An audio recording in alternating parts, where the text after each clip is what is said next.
a small landlord taking a bigger stage, especially on single family rentals, is how the American house market is designed to function. We shouldn't be just increasing just to make more profit, and especially if that's coming from these larger investors that have so much money. Accidental landlord. Whoopsies.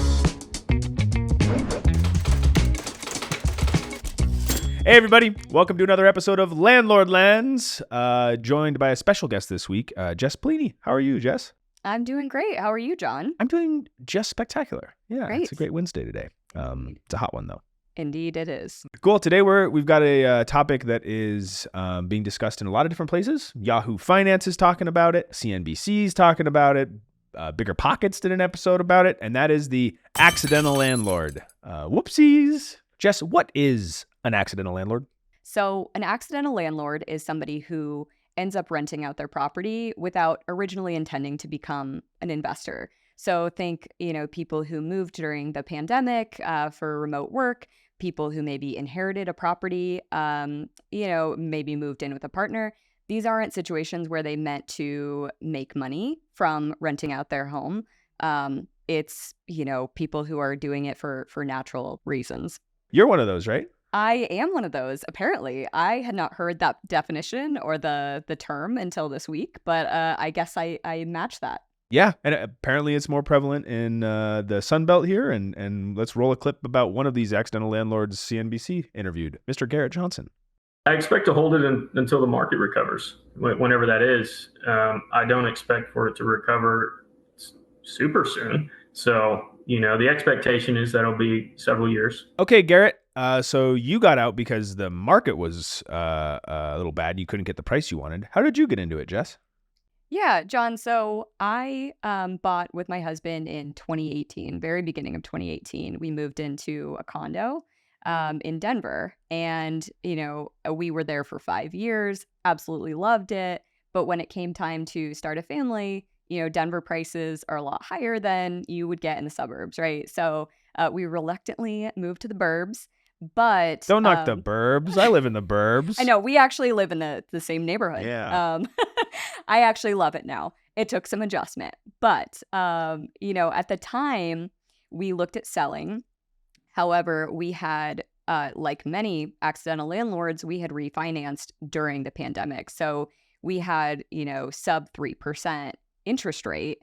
And when we were looking at, homes starting to sit for longer on the market, including our neighbor who was trying to sell, it was 3 months in, nothing. We decided, we're only going to be 15 minutes away. Why don't we try renting our property out? And we have for the last 3 years, and it's actually worked really great for us. We had the same tenants for 2 years. They then moved to the mountains. We got new tenants, and it's been a really stable source of not so much income, but stability for being able to pay off that mortgage while we're in a home that we can raise a family. That makes sense. So you moved more for, or you kept it, I should say, more for the fact that you had that great rate, and it wasn't exactly the seller's market that it was in 2021 when you moved. Right. Things were starting to turn. We closed on our current home in October 2022. And that was just before the interest rates kind of shot up to 7%, where they have been now for coming up on 3 years. So, gotcha. And you heard Garrett talk about right now the market, especially in a lot of Sunbelt cities, has dropped. Right, all these rent prices and housing prices are slipping, and time on market's increasing for listings. And so he said, "I'm going to hold this for probably a couple years because I don't see it recovering for a while." And this is so it's interesting now because way more people in the Sunbelt are doing this. It's actually having an impact on the market. Yeah, it is. And it's kind of interesting to see this trend too. Like if you look at some of the macroeconomics along with it, we had, during COVID, people were working from home. A lot of people were moving out to the Sunbelt states. So, it's interesting. Bigger Pockets covered this really well. A lot of those areas, those states that we're talking about really seeing an impact are places where people moved, and now the market is somewhat correcting itself. I mean, it's bad news in a lot of ways for these accidental investors because they want to go out and just get the price and sell it and move into the next primary, right? But it's especially let's say, complicated news or a strategy changing news for the large institutionals, those Blackstones, Invitation Homes, and others Yeah. who've been riding this single family wave for so long. Yeah. Yeah. And it's really interesting to see, more of the mom and pops and situations just like mine start to take effect. And I think it's really interesting too if you look at you're a millennial, right? Yep, I sure Yep, am. so am I. I am seeing this trend even amongst my own friend group where a lot of, others also bought a starter home, whether that was a small apartment or a small house. And now they're starting to have families. And, I'm seeing a lot more of that trend too, where they are now renting out their first home.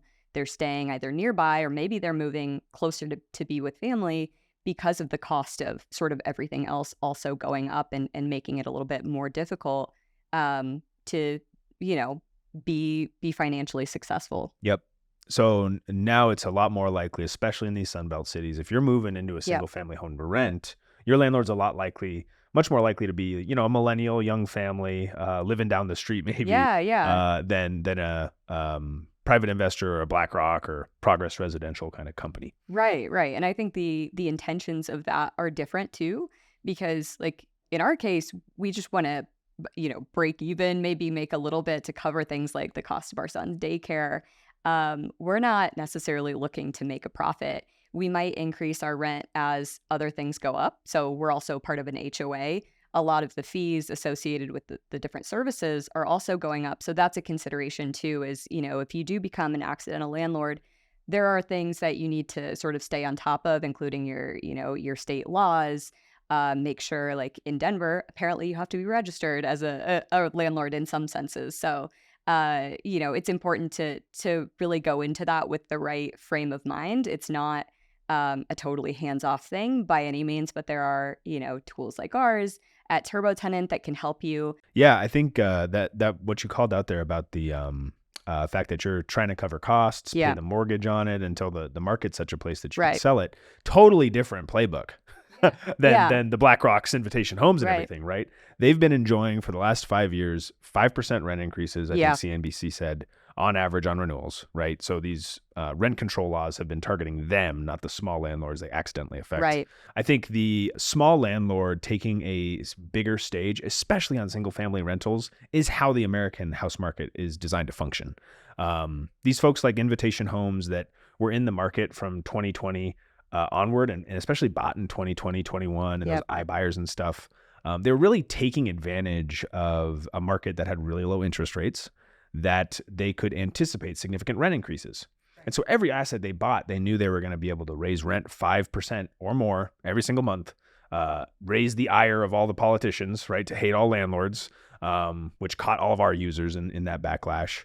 And so you had these people who were entirely motivated by the profit motive, pushing, higher rents, independent of the actual cost of living situation in the country. And it was, making folks like you less relevant, I would say, right, in the market, who's just trying to cover cost and raise a family. Right. Right. You don't have a fleet of lawyers behind you in New York City or something. So I'm glad about this. I'm glad, like CNBC said, they're actually net sellers in a lot of markets. These BlackRocks are net sellers. That's great news, I think. I think that's great news for the American housing market. Yeah, I mean, I think so too. And you hit the nail on the head. Like these sorts of investors, these larger investors aren't in it to help their community. They're not in it to, just cover the basic costs, and maybe you make a little bit extra to cover, in our case, our child's daycare, because those costs are going up too. I think it's a good thing when you can have that direct relationship with your tenants. We've had nothing but good experiences. And I think like that speaks to what it honestly should have been in the first place. I don't think it's about squeezing every extra cent out of a renter or, setting other people up to fail when it comes to being able to buy their first home. Yep. I think like Gen Z, for instance, they're kind of they're in a rough spot. We shouldn't be just increasing just to make more profit. And especially if that's coming from these larger investors that have so much money to begin with. I think it's a really good thing that we are on, more of this trend of these accidental landlords doing it. and becoming landlords because it makes sense with their life. Absolutely.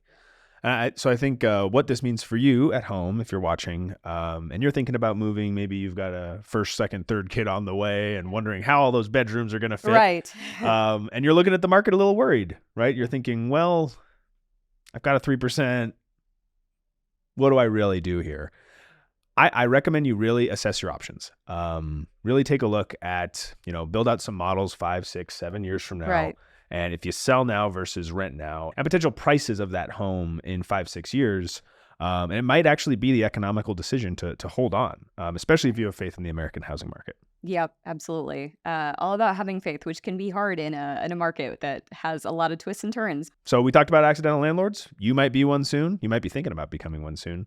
If you are, sign up for TurboTenant. Like and subscribe for more content as we talk about the housing market for small landlords like yourself, or like you might be one day. Jess, thank you for coming on. Thank you so much for having me. It's been fun.